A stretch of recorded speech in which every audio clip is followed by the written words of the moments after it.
வாழ்க வையகம், வாழ்க வையகம், வாழ்க வளமுடன். குரு வாழ்க, குருவே துணை. குருவின் மலரடி போற்றி. சிந்தனையை, உடல் நலத்தை சீரமைத்து உய்வித்த குருவே வாழ்க. தியானமே யோகம், யோகமே ஞானம். தமிழ் ஆனந்த யோகம் வாழ்க வளமுடன். இன்றைய சிந்தனைக்காக மகரிஷி அவர்களின் புதிய மாதிரி கல்வி முறை, அதாவது நமது நாட்டில் தொன்று தொட்டு கல்வி என்பது எப்படி இருந்தது என்று சிந்தித்து பார்த்தால் குருகுலக் கல்வி என்று சொல்வார்கள். ஒரு குறிப்பிட்ட வயதுக்கு மேல் அந்த குழந்தைகளை குரு என்ற அவரிடம் ஒப்படைத்து அவரிடம் பயிற்சி கொடுக்கக்கூடிய ஒரு நிகழ்வு தான் இருந்தது. குருகுல கல்வி என்று சொன்னால் அந்த கல்வியில் ஒரு மனிதன் வாழ்வதற்கு உரிய வாழ்வியலில் என்னென்னவெல்லாம் அவன் அறிந்திருக்க வேண்டுமோ அனைத்தையும் குரு அவர்கள் அங்கு கற்றுக் கொடுக்கக்கூடிய சூழ்நிலை இருக்கும். இது பொதுவாக எல்லோருக்கும் ஒரே மாதிரியாக கற்றுக் கொடுக்கக்கூடியதாக அமைந்திருக்கும்.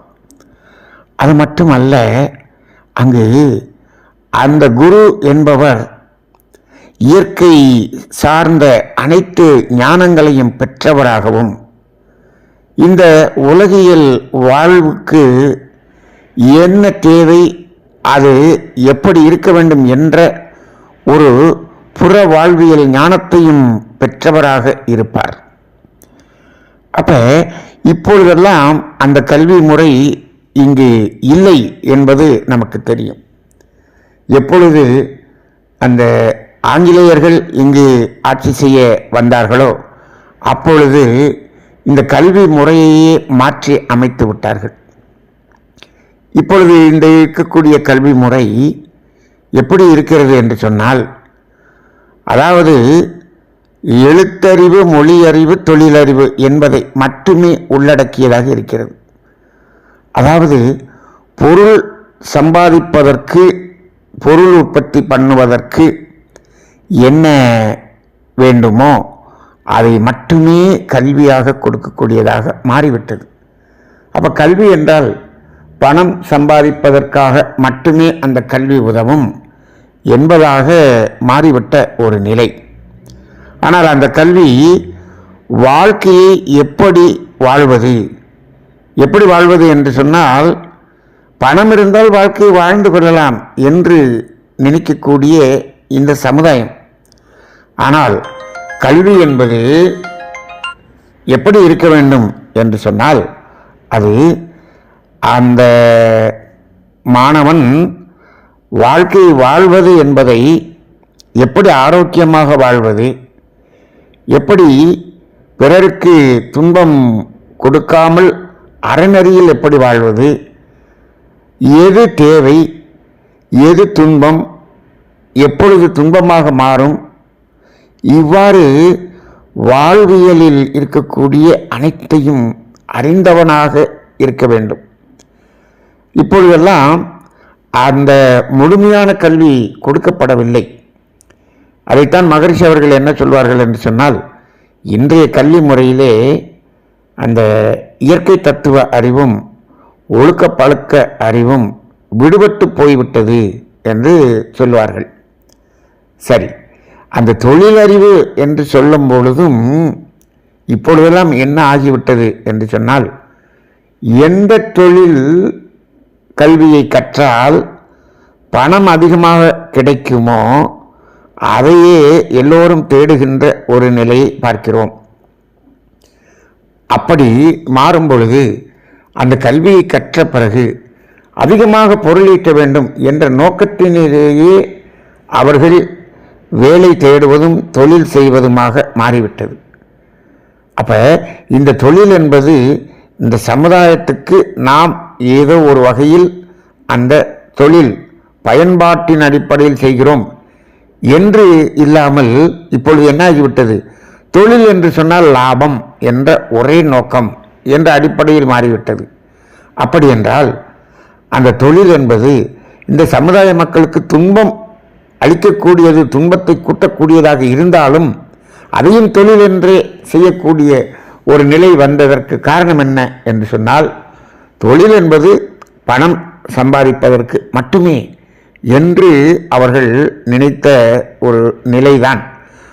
இதையெல்லாம் மாற வேண்டும் என்று சொன்னால் அந்த குருகுல கல்வி போன்ற ஒரு அமைப்பை இப்பொழுது இருக்கக்கூடிய சமுதாயமும் அரசாங்கமும் சேர்ந்து அமைக்க வேண்டும் என்பதற்கான திட்டம்தான் இங்கு மகரிஷி அவர்கள் கொடுத்திருக்கக்கூடிய ஒரு புதிய கல்வி திட்டம்.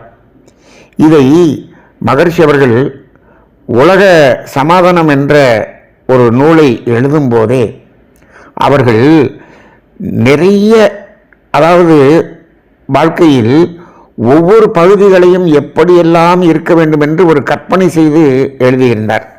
அதில் இந்த இளைஞர்கள் கல்வி முறை என்பதும் இளைஞர்களுடைய வாழ்வியல் என்பதும் இப்படி இருக்க வேண்டும், குழந்தைகள் பராமரிப்பு எப்படி இருக்க வேண்டும் என்பதையெல்லாம் அவருடைய அந்த ஞானத்தில் கற்பனை செய்து எழுதிய அந்த ஒரு நிகழ்வுதான் இப்பொழுது இன்றைய சிந்தனையாக வெளிப்பட்டிருக்கிறது. இதில் 9 வயதுக்கு மேல் அந்த குழந்தைகளை ஒரு இடத்தில், அதாவது அரசாங்கம் நிர்ணயம் செய்யப்பட்ட இடத்தில் அங்கு தங்கி படிக்கக்கூடிய மாதிரியான ஒரு நிலையத்தை கொண்டு செல்ல வேண்டும் என்று அவர்கள் குறிப்பிட்டிருக்கின்றார். அப்படி என்றால் இப்போ அந்த 9 வயதுக்கு மேலே அது பொதுவாக அந்த மாணவர்கள் இருந்து அந்த கல்வி பயிலும்போது இந்த ஏற்றத்தாழ்வுகள் இல்லாத ஒரு சூழ்நிலையில் அவர்கள் வளர்க்கப்படுவார்கள். அவர்கள் அந்த வீட்டிலிருந்து வரும்பொழுது அந்த உயர்வு தாழ்வு மனப்பான்மை என்பது அந்த பெற்றோர்களிடமிருந்து குழந்தைகளுக்கு வந்து அது இந்த கல்வியில் அந்த பள்ளிகளில் வரும்பொழுது அந்த ஏற்றத்தாழ்வை அங்கும் அது காண்பிக்கக்கூடிய நிலை வருகிறது அல்லவா? அது இல்லாமல் அந்த சமுதாயத்தில் மாணவர்கள் வளரும் இடம் ஒரு நேர்நிறை உணர்வோடு அந்த வளர்ப்பு இருக்க வேண்டும் என்பதை அடிப்படையாக கொண்டுதான் அவர் வீட்டிலிருந்து தனியாக இங்கு ஒன்று கூடி விடுதியிலிருந்து படிக்க வேண்டும் என்று அவர்கள் அந்த திட்டத்தை கொடுக்கின்றார்கள். அப்போ அங்கு கொடுக்கும்போதும் அந்த கல்வி எப்படி முழுமையான கல்வி, அந்த முழுமையான கல்வி என்பதில் அந்த இயற்கை தத்துவ அறிவும் ஒழுக்கப்பழக்க அறிவும் அந்த இரண்டும் இங்கு சேர்த்து கொடுக்கப்பட வேண்டும். அப்போ என்ன ஆகிறது?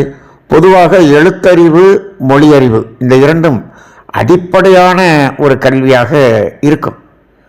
அப்போ எழுத்தறிவு, மொழியறிவு, அதுக்கு அடுத்து தொழில் அறிவு, இயற்கை தத்துவ அறிவு, ஒழுக்கப்பழக்க அறிவு, இவை 5ம் இணைந்த ஒன்றாக இருக்க வேண்டும் என்று மகரிஷி அவர்கள் குறிப்பிடுவார்கள். அதுதான் முழுமையான கல்வி.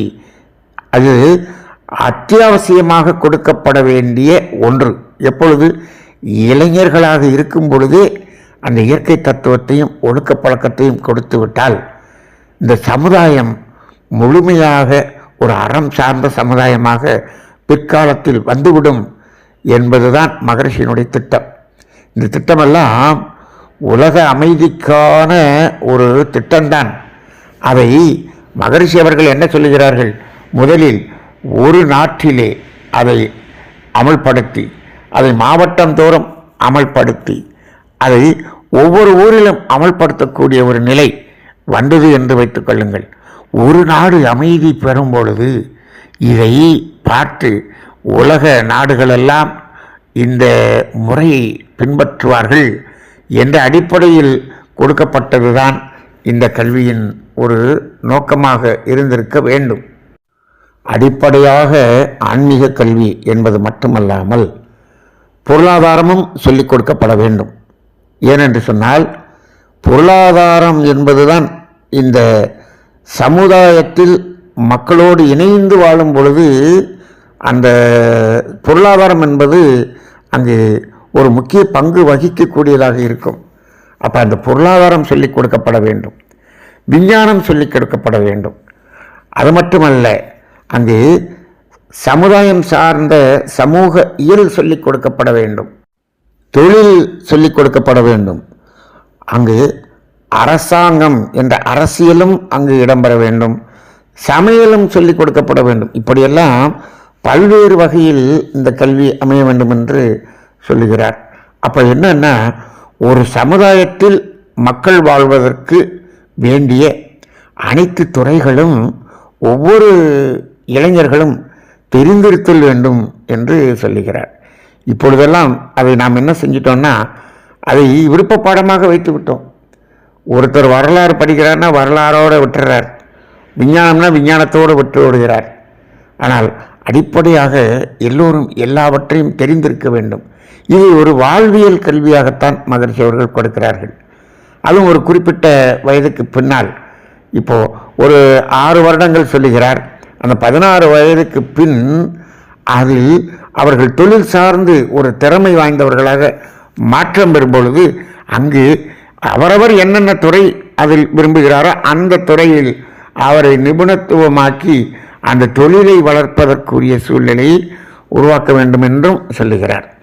அப்போ இப்போது இந்த கல்வி முறையை பார்த்தோம் என்று சொன்னால், அது எல்லோரும் ஒரு வயதிலே அந்த கல்வி நிறைவு பெறக்கூடிய வயதாக இருக்கும். அது மட்டுமல்ல, இந்த கல்வி முடிந்து வந்த பிறகு அந்த சமுதாயம் முழுமையும் சமுதாய உணர்வோடு அவர்கள் பணி நடக்கக்கூடியதாக இருக்கும் என்பதுதான் மகரிஷியினுடைய இந்த திட்டமாக இருக்கிறது. இருந்தாலும் பெற்றோர்களுக்கும் அந்த குழந்தைகளுக்கும் உள்ள உறவு இருக்கிறதே, அது அவர்கள் இங்கு வந்து அவர்களை பார்த்து செல்லக்கூடியதாகவும், மாதத்துக்கு ஒரு முறை அவர்கள் வீட்டுக்கு சென்று வருவதாகவும், பல்வேறு வகையில் இதை நடைமுறைக்கு சாத்தியமாக இருப்பது போல அவர்கள் இதை வடிவமைத்து கொடுத்திருக்கின்றார்கள். இதில் ஒரு இடத்தில் சொல்வார்கள், இப்போது நமது நாட்டில் ஜனத்தொகை அதிகம், இப்போது வேலையில்லா திண்டாட்டம் வருகிறது என்று வைத்துக்கொள்ளுங்கள். மகரிஷி அவர்கள் அதற்கு இந்த சிந்தனையிலே ஒரு தீர்வு சொல்லுகிறார்கள். பாருங்கள் எப்படி என்றால், அதாவது இப்போ 8 மணி நேரம் வேலை என்று இருக்கிறது, ஆனால் ஜனத்தொகை அதிகம் என்று வைத்துக்கொள்ளுங்கள். இளைஞர்கள் நிறைய பேர் கல்வி கற்று இருக்கிறார்கள் என்று வைத்துக்கொள்ளுங்கள். இப்போ என்ன செய்வது?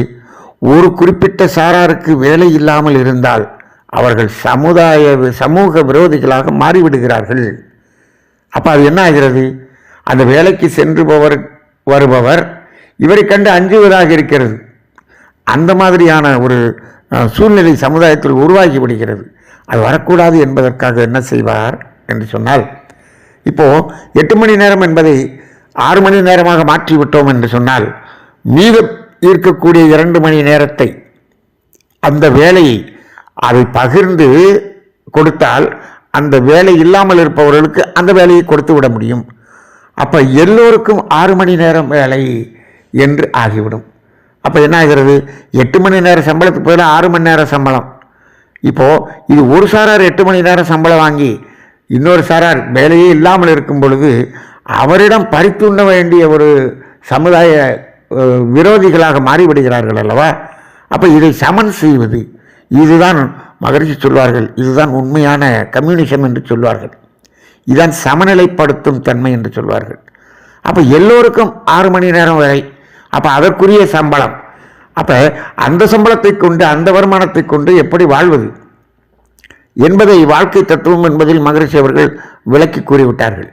அப்போ எல்லோரும் ஒரே மாதிரியான ஒரு வாழ்க்கை வாழும் பொழுது அங்கு இந்த பெருமை கொள்வதோ பொறாமை கொள்வதோ இல்லாமல் எல்லோரும் ஒரு மகிழ்ச்சியாக ஒரு நிறைவாக வாழக்கூடிய ஒரு வாழ்க்கை நடக்கும்.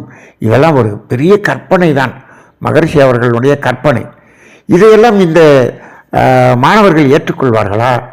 சரி, மாணவர்கள் ஏற்றுக்கொண்டால் மாணவர்களுடைய பெற்றோர்கள் ஏற்றுக்கொள்வார்களா என்று கேட்டால் அது ஒரு கேள்விக்குறிதான். ஆனால் அதற்காகத்தான் முதலிலே ஆன்மீக உணர்வை அங்கு கொடுத்து விட வேண்டும் என்று சொல்லுகிறார். ஆன்மீக உணர்வை கொடுத்த பிறகு இதையெல்லாம் நடைமுறைப்படுத்தினால்தான் அவர்களால் ஏற்றுக்கொள்ள முடியும்.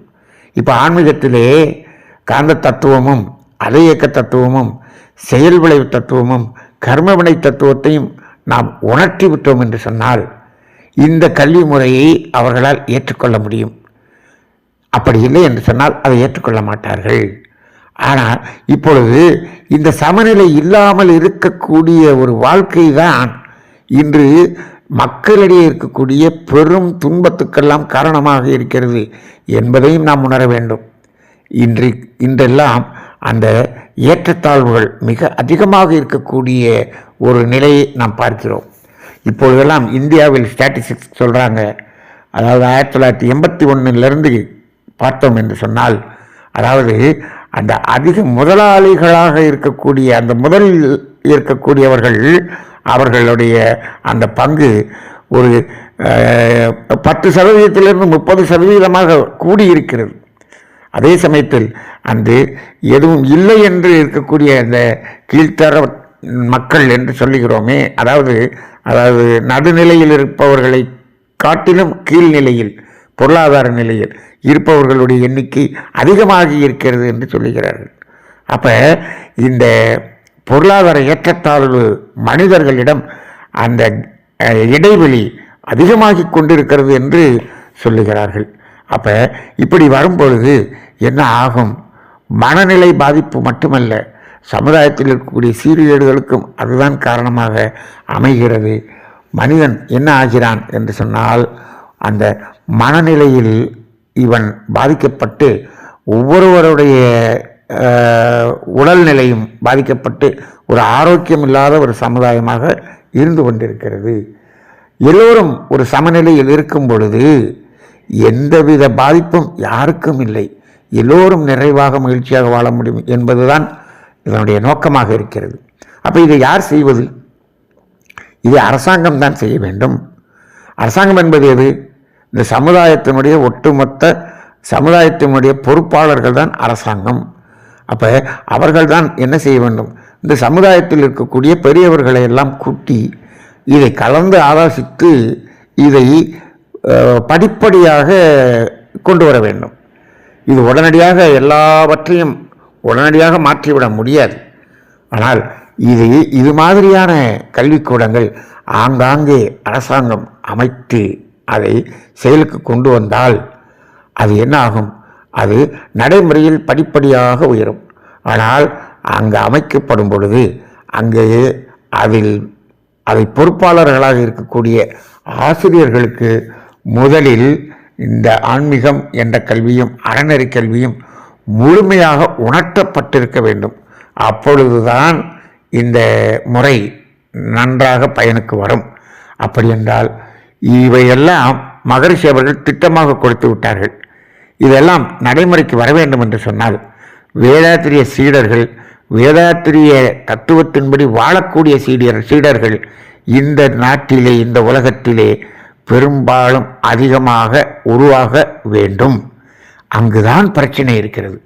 அப்படி ஆசிரியர்கள் உருவாகாமல் இந்த திட்டத்தை நிறைவு செய்ய முடியவே முடியாது. அந்த அடிப்படையில் மகரிஷி அவர்கள் அற்புதமான ஒரு திட்டம் கொடுத்திருக்கின்றார். ஆனால் அதை நடைமுறைப்படுத்துவதற்கான சீடர்களை இப்பொழுது தேட வேண்டியதாக இருக்கிறது. அந்த அடிப்படையில் வேதாத்திரியம் என்ற தத்துவத்தை நடைமுறையில் வாழ்க்கையில் நடைமுறையாக வாழக்கூடிய அளவுக்கான உணர்த்தக்கூடிய அளவில் இந்த தத்துவம் கொடுக்கப்பட வேண்டும் என்ற நோக்கத்தில்தான் நமது தமிழ் ஆனந்த யோகம் உள்ளபடி வேதாத்திரியத்தை அங்கு உணர்த்தி கொடுக்க வேண்டும் என்ற அடிப்படையில் நாம் பல தத்துவங்களை நாம் சொல்லிக் கொண்டிருக்கிறோம். நமது பணி தொடரட்டும். இது மகரிஷியினுடைய கனவு எப்பொழுதாவது நனவாக மாறும். அதற்கு தமிழ் ஆனந்த யோகம் ஏதோ ஒரு அளவில் அதற்கான ஒரு பணியை செய்கிறது என்ற நிறைவோடு திருப்தியோடு நாம் பயணிப்போம். வாழ்க வளமுடன்.